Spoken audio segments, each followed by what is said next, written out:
Hello everyone, आज हम पढ़ने वाले हैं टीएस इंटर सेकेंड ईयर का हिंदी का लेसन, जो कि बहुत इम्पॉर्टेंट लेसन है। यानी कि ये है बिहारी के दोहे। तो इस लेसन यानी कि इसमें दोहे बताए गए हैं जो बिहारी ने लिखे हैं।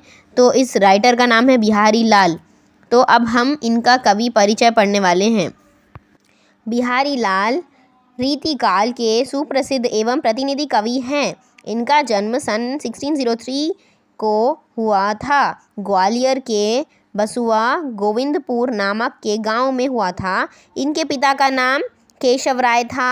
आप जयपुर के राजा जय सिंह के दरबारी कवि थे। बिहारी ने श्रृंगार पारक, नीति एवं भक्ति के दोहे लिखे हैं। इनकी रचनाओं में भाव पक्ष की अपेक्षा कला पक्ष का सुंदर निर्वाह हुआ है। इसीलिए इनको गागर में सागर भर देने वाला कवि कहा जाता है। इनकी भाषा ब्रज भाषा है। सन 1664 में जयपुर नरेश के दरबार में रहते उनकी मृत्यु हो गई। तो बिहारी लाल जो थे वो बहुत एक फेमस कवि थे और वो रीतिकाल में फेमस कवि थे। और उनके फादर भी एक पोएट थे। एक राजा जयसिंह जो जयपुर के राजा थे, उनके पास उनके फादर भी एक पोएट थे। बिहारी ने बहुत सारे पोएम्स लिखे हैं जो उनकी ब्यूटी, एथिक्स एंड डिवोशन के ऊपर बेस्ड है। और उन्होंने कला पक्ष में भी लिखा है और भाव पक्ष में लिखा है। और जो भाव पक्ष की कविताएं हैं वो ज़्यादा अच्छी हैं, कला पक्ष से भी ज़्यादा अच्छी हैं। इसीलिए उनको गागर में सागर भरने वाला कवि कहा जाता है। और उन्होंने ब्रज लैंग्वेज में पोएम्स को लिखा था। बिहारी की सुप्रसिद्ध रचना सतसई है। ये इनका साहित्यिक योगदान है। मतलब इन्होंने जो राइटिंग्स लिखी ना, उसके राइटिंग्स के नेम्स हैं ये। इसमें 713 दोहे संग्रहित है। बिहारी सतसई में श्रृंगार, प्रेम, भक्ति और नीति के दोहे मिलते हैं। कम शब्दों में अधिक भाव का संप्रेषण करना बिहारी के दोहों की विशेषता है। इसीलिए इनको गागर में सागर भर देने वाला कवि कहा जाता है। तो इन्होंने जो बिहारी सतसई नाम की रचना लिखी थी, उसके अंदर उन्होंने 713 दोहों को जॉइन किया था, कंबाइन किया था। और उनकी जो स्पेशलिटी है वो क्या है, मतलब वो ऐसे वर्ड्स यूज़ करते थे जिसमें कम शब्दों में ज़्यादा मीनिंग बनता था। इसीलिए उनको गागर में सागर भरने वाला कवि कहते हैं। अब हम दोहे पढ़ने वाले हैं। मेरी भाव बाधा हरो, राधा नागरी सोए, जा तन की झाई परई, श्यामू हरित दूती होए। तो अब हम इनके मीनिंग देखेंगे। भव बाधा मतलब सांसारिक दुख, दुनिया भर का जो दुख है उसको हम कहते हैं सांसारिक दुख। नागरी मतलब चतुर, जो ज़्यादा चालाक होता है ना, उनको चतुर।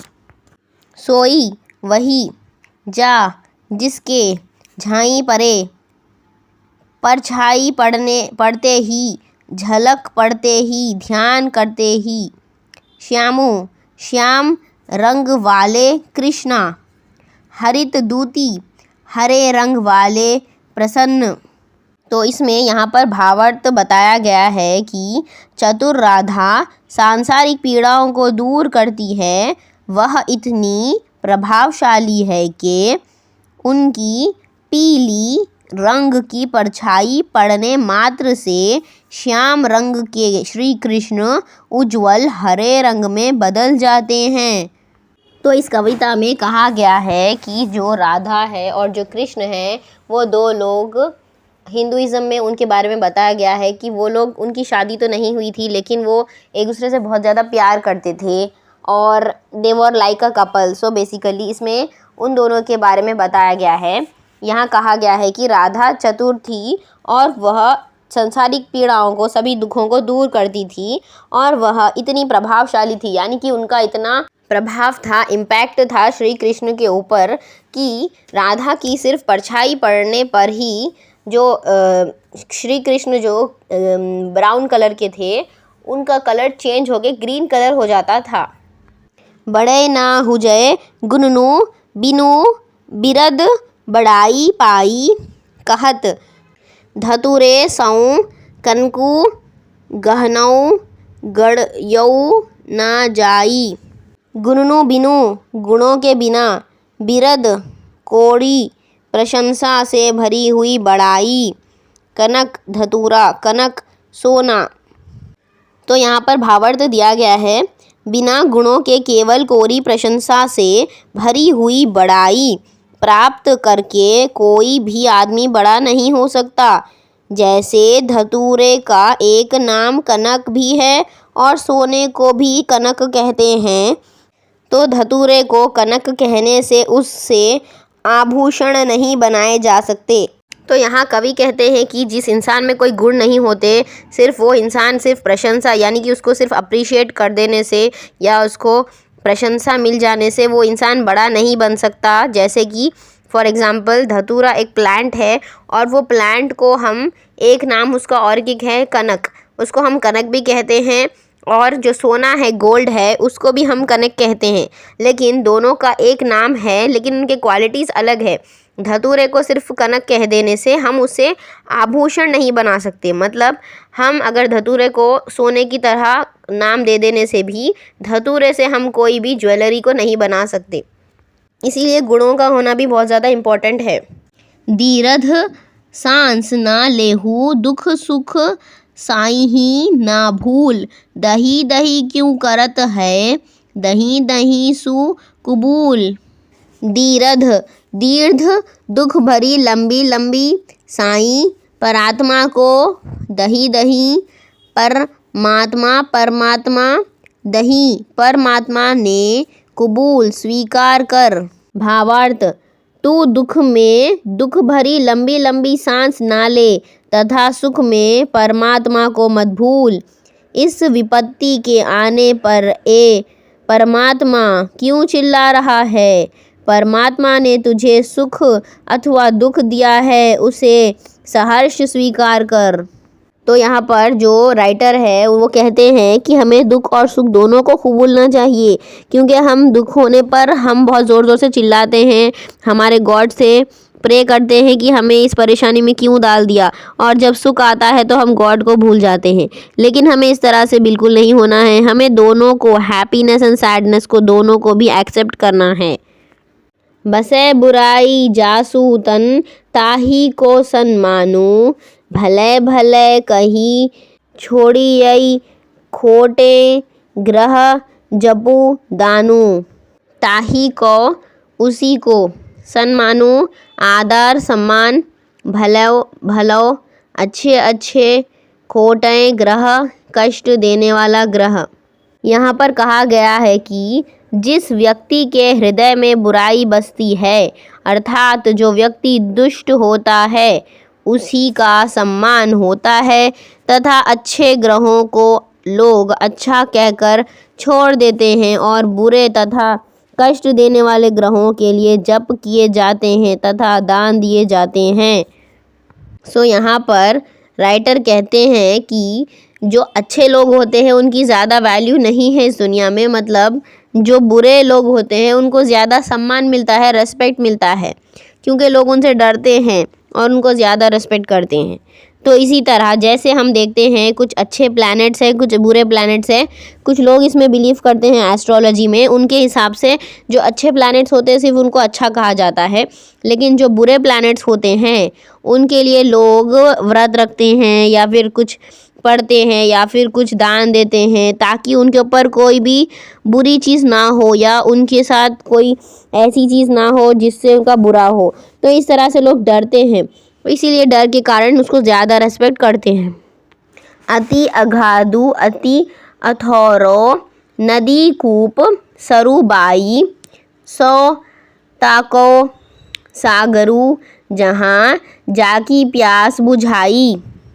अगाधु अतः, औथरो औथला, कूप कुआं, सरू तालाब, बाई बावड़ी। भावार्थ, नदी कुआं तालाब बावड़ी चाहे जितने आगाध हो चाहे जितने औथले, जिसकी प्यास जिससे बुझे उसके लिए वही सागर है। तो यहाँ पर हमें राइटर कहते हैं कि चाहे पानी किसी भी चीज़ का हो, चाहे वो नदी हो, लेक हो या तालाब का हो या कुएं का हो, वेल का हो या फिर सी का हो, चाहे वो बावड़ी यानी कि छोटी जो वेल होती है ना उस टाइप का पानी हो, किसी भी टाइप का पानी हो, लेकिन वो चाहे डीप हो या फिर वो शैलो हो, लेकिन अगर किसी की प्यास उससे बुझती है तो उस इंसान के लिए वो एक सागर के बराबर है, ओशन के बराबर है। बढ़त बढ़त संपत्ति सलीलू मन सरोजू बढ़ी जाए, घटत घटत सु न फिरी घटो बरू समूल कुम्हिलाई। संपत्ति सलीलू संपत्ति रूपी पानी, मन सरोजू मन रूपी कमल, बरू बल्कि, समूल मूल धन साहित्य, कुय कुआं, कुम्हिलाई मुरझा जाता है, नष्ट हो जाता है।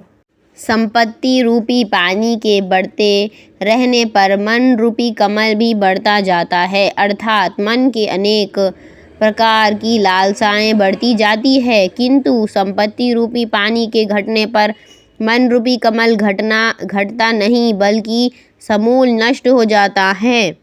यहाँ पर राइटर कहते हैं कि जो हमारी संपत्ति यानी मनी है ना, वो उसके बढ़ने पर हमारे मन में लालच भी बढ़ने लगती हैं। जो संपत्ति है वो अगर पानी की तरह बढ़ता है तो कमल भी यानी लोटस भी ऊपर होते जाता है, उसका लेवल ऊपर होते जाता है।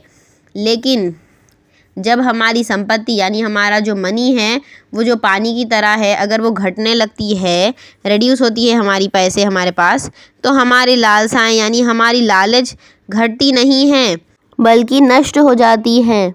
समय समय सुंदर सबे रूप करुण न कोय, मन की रुचि जेती जीते तीत तेती रुचि होए। समय समय अपने अपने समय पर रूप रूपवान सुंदर, कुरूप असुंदर, रुचि प्रीति रुचि शोभा। भावार्थ, इस संसार में कोई भी वस्तु सुंदर व अथवा असुंदर नहीं है, वरन अपने अपने समय पर सभी वस्तुएं सुंदर बन जाती हैं। मनुष्य की जिस वस्तु के प्रति जितनी अधिक प्रीति होती है वह उसे उतनी ही अधिक शोभा सम्यक दिखाई देती है। यहाँ पर राइटर कहते हैं कि इस दुनिया में कोई भी चीज़ ब्यूटीफुल या अगली नहीं है, हर चीज़ अपने अपने टाइम के हिसाब से अच्छी होती है, ब्यूटीफुल बनती है। इंसान को अगर उस चीज़ के प्रति, उस चीज़ के बारे में अगर ज़्यादा अधिक प्रीति हो, मतलब उस चीज़ को अगर वो ज़्यादा पसंद करता हो, तो उसके लिए वो चीज़ उतनी ही ज़्यादा अच्छी दिखती है उस इंसान को, और उसके लिए वो शोभा सम्यक यानी कि ब्यूटीफुल दिखाई देती है। या अनुरागी चित्त की गति समूझे नहीं कोई, ज्यों ज्यों बुढ़ई श्याम रंग त्यों त्यों उजलू होए। या इस अनुरागी प्रेम से भरे चित्त, मन, गति, दशा, स्थिति, ज्यों ज्यों जैसे जैसे, बुढ़ई डूबना, लीन होना, त्यों त्यों वैसे वैसे। भावार्थ, कृष्णा के प्रेम में डूबे हुए मन की स्थिति निराली होती है। ईश्वर के प्रेम में जितना डूबते हैं हम उतने ही उज्ज्वल स्थिति को प्राप्त करते हैं। यहाँ पर राइटर यानी बिहारी लाल कहते हैं कि जब वो इंसान कृष्णा यानी जो कृष्ण के बारे में कहा जाता है, उनके लव या डिवोशन में अगर इंसान खो जाता है तो उस इंसान के मन की स्थिति यानी कि उस इंसान के स्टेट ऑफ माइंड में बहुत खुशी होती है। उस इंसान की जो स्टेट ऑफ माइंड है वो निराला होता है, निराली यानी कि बहुत अनोखी होती है। और ईश्वर मतलब गॉड के प्रेम में जब इंसान डूब जाता है तो उतना ही वो उज्ज्वल स्थिति को प्राप्त करता है, यानी कि वो उतना ही खुश होता है और अच्छी जगह उसको अच्छे पॉजिटिव थॉट्स आते हैं और वो उज्ज्वल यानी कि एकदम अच्छी स्थिति, अच्छी पोजीशन में रहता है, अच्छे state of mind and peace में रहता है। सो गाइज़, यहाँ पर हमारा ये वीडियो लेक्चर कंप्लीट हो चुका है। और अगर आपको ऐसे ही इम्पोर्टेंट वीडियोस का एक्सप्लेनेशन चाहिए और अगर आपको पर्सनल गाइडेंस भी चाहिए, मेंटोरशिप चाहिए, तो आप मेरे ग्रुप को ज्वाइन कर सकते हैं। व्हाट्सएप ग्रुप का लिंक आप देख सकते हैं, पोस्ट में दिया हुआ है। और आप प्रीवियस ईयर क्वेश्चन पेपर्स भी चाहते हैं तो उसके लिए भी आप बहुत सारे वीडियोस में अपलोड कर चुकी हूँ, उसको आप चेकआउट कर सकते हैं। And if you want to do a course जिसमें मैं सभी चीज़ों को कवर कराऊंगी, जिसमें आपके previous year question papers and overall subject के पैटर्न के बारे में बता सकती हूँ आपको मैं। तो अगर आप ऐसा कोर्स करना चाहते हो तो आप मुझे इस नंबर पे कांटेक्ट कर सकते हैं। एंड आपको इसके अंदर ऑनलाइन कोर्स भी है और ऑफलाइन कोर्स हमारी एकेडमी पे अवेलेबल है। तो आप वो कोर्स करना चाहते हैं तो आप कॉल कर सकते हैं। एंड हम इसका प्राइस रखेंगे 999। सो इतना अच्छा ऑफ़र है, आप इसको ज़रूर यूज़ करें, इस अपॉर्चुनिटी को, इसको मिस आउट ना करें। And share it with your friends.